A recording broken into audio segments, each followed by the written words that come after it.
Yo, it's Sway. Sway. Sway. Sway. Sway. Sway. Sway. In the morning. In the morning. In the morning. In the morning. In the morning. In the morning. Only on Shade 45. Wake your fuck ass up. Yeah. Bitches. Sway in the morning, Shade 45, 47 minutes past the top of the hour. That song is appropriate right now because we have Ryan Nerz here, author of the book. Wait a minute. Yale educated, author of the book, Marijuana America. His parents spent about $100,000 roughly, sent him to Yale. He chilling, got his education. Ryan said, the hell with that. I'm going to smoke weed. The hell with this college. I'm going to cannabis college. Ryan, tell me and the citizens and Tracy G what that was like. Well, I mean, actually, that's when I really started smoking weed was at Yale. So there's a pretty big subculture there of people who have. There's even a society called Bong and Keg that has parties and contests, smoking contests, like the first one to finish an ounce. And you have these big groups of people that try to finish it. It takes a long time. But so that's where I started. But then afterwards, I lived in New York. I kept smoking, and I actually wrote teen romance novels for a while, which required a lot of weed, actually. But then I got to this. I got into the competitive eating realm, which I guess is the kind of thing that you find yourself in when you hang out with potheads. And I announced eating contests for a long time, and then I came up with this idea. Like I said, I was going through a period where I was a little bit down. I was sort of questioning, why is America the most enthusiastic pot smoking country in the world by far?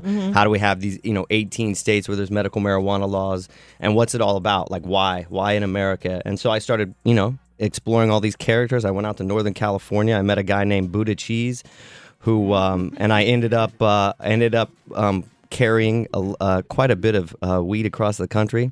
I can't go into how much. The lawyers at Abrams say I can't go into how much, but yeah, and I had all kinds of stuff happen like that. I went to Marijuana Anonymous, went to Oaksterdam University, and I met with a woman who had a kid who's autistic and was dying, and she says pot brownies saved his life. He got down to 55 pounds, and she was just thinking, whatever it takes to save him.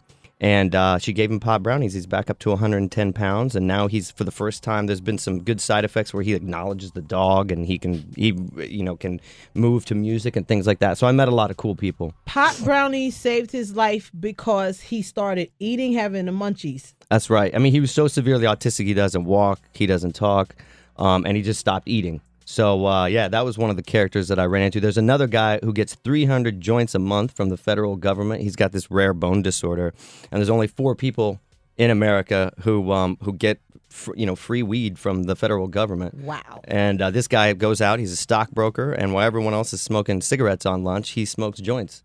How come you don't have a cartoon on Adult Swim? Like, I feel like I would watch this at night or something going on. Come on, Ryan. You got that Yale. Use that Connect. Speaking of work, I was reading one of the chapters of your book. You speak about people being drug tested at work. Explain to the citizens or just share your personal feelings about that, because if weed is legal in the state, then how do they test you and say you come back? How does that work? What's your opinion on all of this? Yeah, well, I mean, I think it's a pretty crazy violation of rights in general just to demand someone's urine.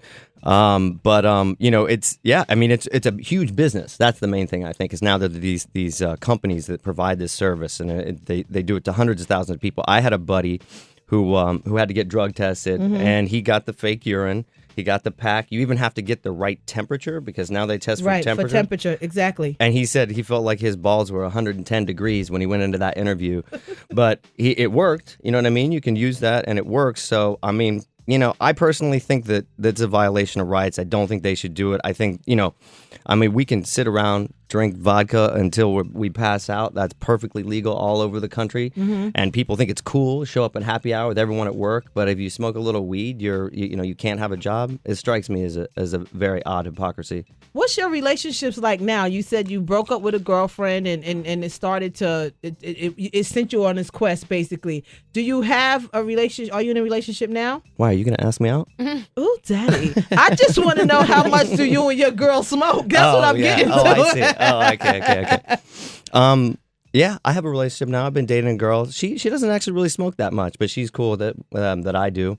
But never. Actually, I had some people review the book and claim that it was like, my relationship, died because of marijuana. It wasn't like that at all. I've dated girls. My last girlfriend was like a marketing executive. She makes, good 300, 400 grand a year. Right. And she would get on before like an international conference call and smoke a full joint and come off as fully professional and more organized than anyone in the room. So, people, I'm sure, people who go into the recording studio, people who do stuff, very responsible, and they're high as a kite, and they just don't come off as idiots. Come out with some mad 16s, legendary rhymes. I know what it is. Now, tomorrow is 420, the day everybody is talking about, all of the smokers unite. What are your plans, Ryan, for 420? I'm gonna go straight into the epicenter. They have some big rallies at Union Square. There's a big rally at Washington Square Park. I'm gonna try to hit all of them, and I've just been checking out, online. You go on Facebook,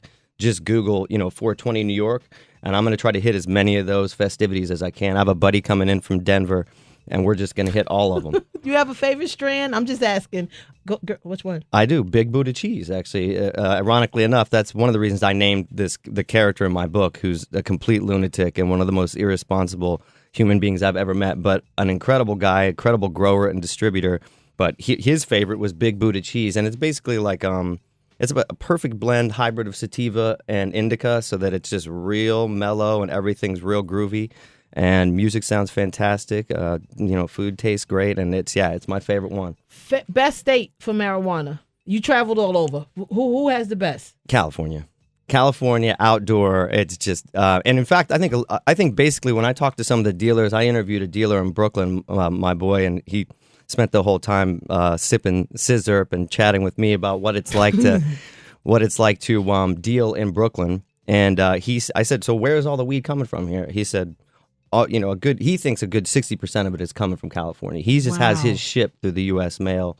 And I think a lot of dealers are doing that. So I think a lot of the stuff that people think is so great in New York is actually coming from California anyway. Tracy? All right, Ryan, I'm curious because I remember growing up, everyone was like, weed is a gateway drug to all the massive narcotics and whatnot. Have you ever done other drugs besides marijuana? I have. Yeah, I have. And, it's a good point you bring it up, because that's like the main thing, the anti-weed people will always pull that out. And it's like, the kids, what's going to happen What to the can kids? compete with weed that you liked? Well, it's funny. That's a good question. In this book, the people out in Northern California, I think they're so used to having such great marijuana that they start experimenting with really strange drugs. So I tried DMT and also this a drug called sassafras, which is basically just a root, and it's actually they use it and they take a concentrate from it and turn it into ecstasy. So it's like ecstasy, but it's just completely natural. Molly?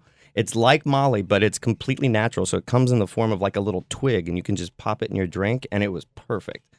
I mean, it was amazing. That's the next book? Okay, Ryan, we ain't gonna have your ass in jail because we like you here. We want people to buy your book. The book is called Marijuana, America, One Man's Quest to Understand America's Dysfunctional Love Affair with Weed. Ryan, thank you so much, man. Next time, stop by with us. Come and quit, man. All right? All right. It's Sway in the morning, only on Shade 45.